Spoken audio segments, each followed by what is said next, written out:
जय हिंद जय महाराष्ट्र मित्रांनो, खाकीवेड पोलीस भरती चॅनलवर आपले सहर्ष स्वागत आहे. आज आपण सामान्य विज्ञान या घटकावर 25 प्रश्न ते पण स्पष्टीकरणासहित घेणार आहोत. चला स्टार्ट करूया. प्रश्न क्रमांक 1, मानवी शरीरातील सर्वात मोठी ग्रंथी कोणती? तर याचं उत्तर आहे ऑप्शन क्रमांक 2, यकृत.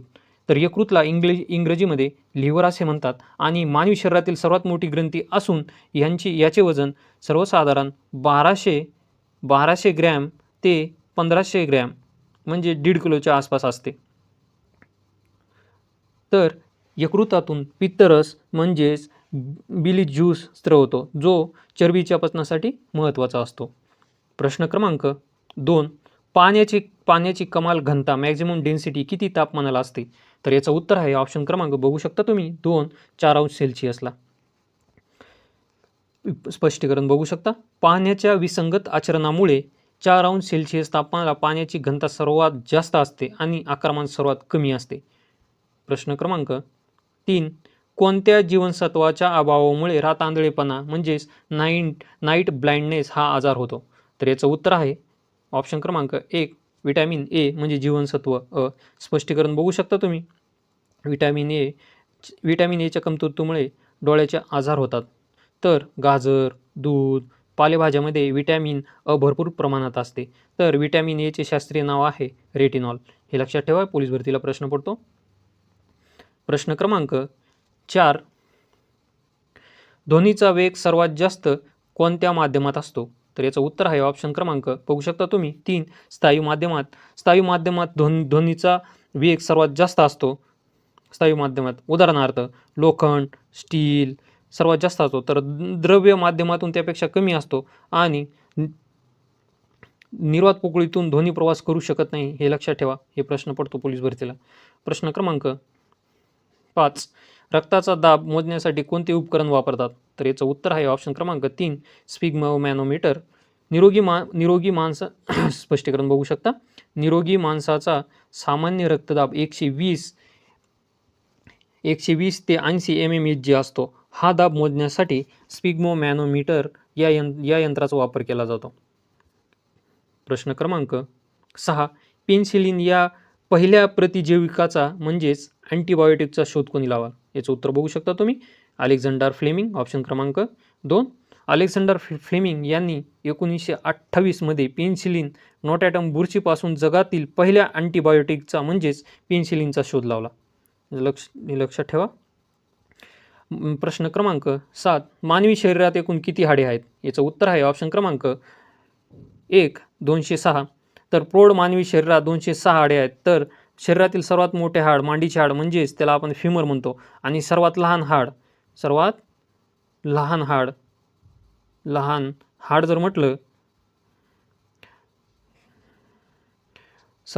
जर म्हटलं तर कानातील आहे. कानातील त्याचंच नाव स्टेप्स. हे लक्षात ठेवा तुम्ही. हे प्रश्न पडतात मित्रांनो. प्रश्न क्रमांक 8, बायोगॅसमध्ये प्रामुख्याने कोणता वायू असतो?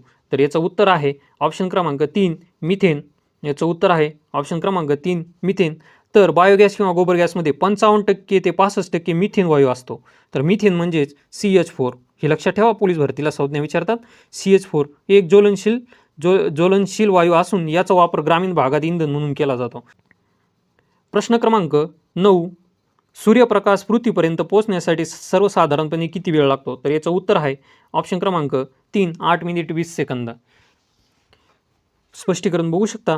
प्रकाशाचा वेग हा 3 लाख किमी प्रति सेकंद आहे. सूर्य आणि पृथ्वीमधील अंतर सुमारे 15 कोटी असल्याने प्रकाश पृथ्वीवर पोहोचण्यासाठी सर्वसाधारण 8 मिनिटे 20 सेकंद म्हणजेच 500 सेकंद लागतात. हे लक्षात ठेवा. प्रश्न क्रमांक 10, लिंबू आणि संत्री यांसारख्या आंबट फळामध्ये कोणते आम्ल असते? तर याचं उत्तर आहे ऑप्शन क्रमांक 3, सायट्रिक आम्ल असते. सायट्रिक ॲसिड असते म्हणजेच आम्ल. तसेच त्यातून मानवी शरीराला विटॅमिन सी म्हणजे जीवनसत्व क भेटते. प्रश्न क्रमांक 11, मानवी रक्ताचा pH किती असतो? तर याचं उत्तर आहे ऑप्शन क्रमांक 3, 7.4. हे लक्षात ठेवा. मानवी रक्त हे स्पष्टीकरण बघू शकता. मानवी रक्त हे किंचित आम्लारी धर्म आहे ज्याचा pH किती असतो 7.4. हे लक्षात ठेवा.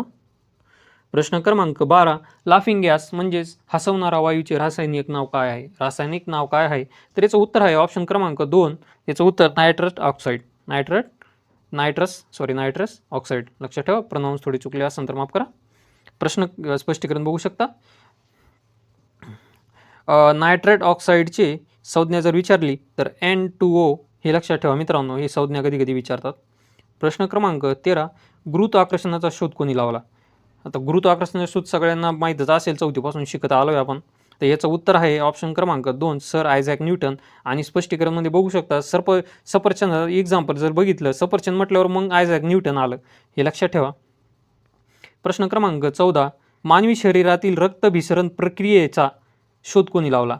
म्हणजे ब्लड सर्क्युलेशनचा शोध कोणी लावला? तर याचं उत्तर आहे ऑप्शन क्रमांक 2 विल्यम हार्वे. हे लक्षात ठेवा. स्पष्टीकरण बघू शकता. 1628 मध्ये ब्रिटिश डॉक्टर विल्यम हार्वे यांनी रक्ताभिसरण म्हणजे ब्लड सर्क्युलेशन याचा शोध लावला. प्रश्न क्रमांक 15 रक्तातील तांबड्या पेशी RBC कुठे तयार होतात? तर याचं उत्तर आहे ऑप्शन क्रमांक 3 अस्थिमज्जा म्हणजेच बोन मॅरो. अस्थिमज्जा बोन मॅरो म्हणजे हाडातील आतमध्ये असते मित्रांनो, त्यामुळे लक्षात ठेवा. स्पष्टीकरण बघू शकता. तांबड्या रक्तपेशी म्हणजे रेड ब्लड सेल हाडांच्या आत असलेल्या अस्थिमज्जेमध्ये म्हणजेच बोन मॅरो तयार होतात. याचे आयुष्य जर समजा RBCचं आयुष्य किती असा विचारला तर याचं उत्तर आहे ऑप्शन क्रमांक उत्तर आहे 120 दिवस. हे लक्षात ठेवा मित्रांनो. प्रोनाउन्स थोडं चुकलं असेल तर माफ करा. प्रश्न क्रमांक 16 पाण्याचे रासायनिक सूत्र का? हे तर दत्तक घेतलेले आहे, कारण की हे विचारतात. याचं उत्तर आहे ऑप्शन क्रमांक 2 H2O. लक्षात ठेवा मित्रांनो.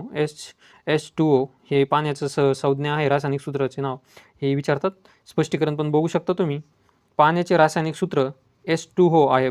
पाण्याचा एक रेणूमध्ये हायड्रोजनचे 2 अणू आणि ऑक्सिजनचा 1 अणू मिळून पाणी तयार होतो. हे लक्षात ठेवा मित्रांनो. काय होते? पाणी तयार होतो.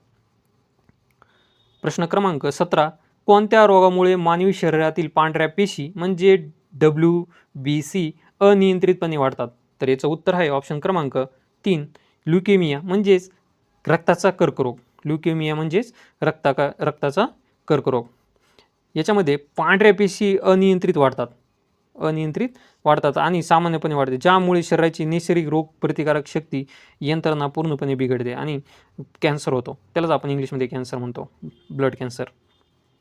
प्रश्न क्रमांक 18 कॉपर म्हणजेच तांबे आणि झिंक म्हणजे जस्त यांच्या मिश्रणातून कोणता धातू बनतो?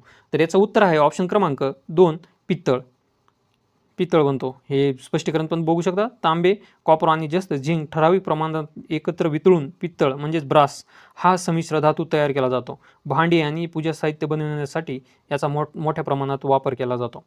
प्रश्न क्रमांक 19 मानवी डोळ्याचा कोणता भाग कॅमेऱ्याच्या लेन्ससारखा काम करतो? तर याचं उत्तर आहे ऑप्शन क्रमांक 3 नेत्रभिंग. हे लक्षात ठेवा मित्रांनो. हे प्रश्न येतात. स्पष्टीकरण बघू. मानवी डोळ्यातील नेत्रभिंग लेन्स हे कॅमेऱ्याच्या लेन्ससारखे काम करते. ते प्रकाश किरणांना परावृत्त करून डोळ्याच्या पडद्यावर रेटिना म्हणजेच पडद्यावर वस्तूची स्पष्ट आणि उलट प्रतिमा तयार करते. स्पष्टीकरण बघू शकता. प्रश्न क्रमांक 20 ऊर्जेचा नैसर्गिक आणि सर्वात मोठा स्रोत कोणता आहे? याचं उत्तर आहे ऑप्शन क्रमांक 3 सूर्य. त्यालाच आपण अक्षय ऊर्जा असे म्हणतो. सगळ्यात जास्त मोठा स्रोत सूर्यच आहे, हे लक्षात ठेवा. प्रश्न क्रमांक 21 हायड्रोजन बॉम्ब हा कोणत्या तत्वावर आधारित असतो? तर याचं उत्तर आहे ऑप्शन क्रमांक केंद्रीय सम्मिलन.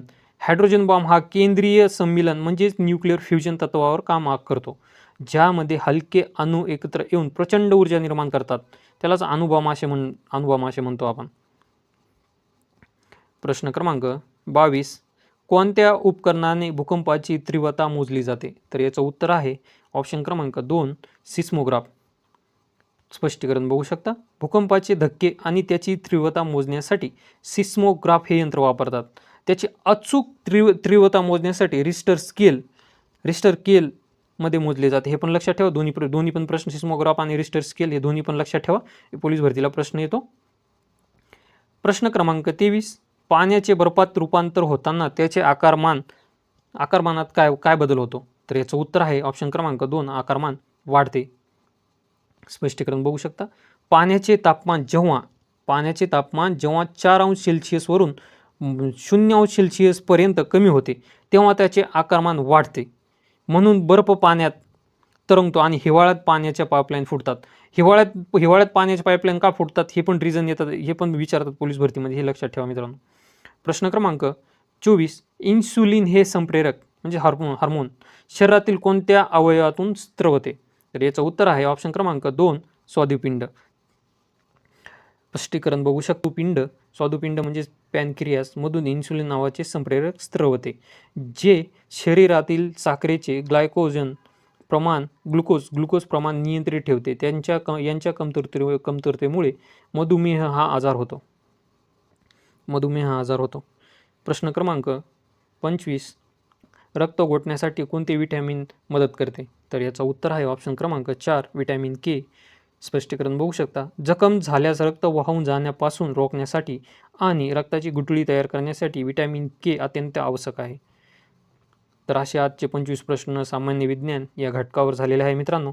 जर तुम्हाला व्हिडिओ आवडला असेल, लाईक, शेअर आणि आमच्या काही चुका झाल्या असतील तर माफ करा. तुम्हाला अजून कोणत्या घटकावर प्रश्न हवे आहेत तर तुम्ही आम्हाला कमेंटमध्ये कमेंट करा प्लीज.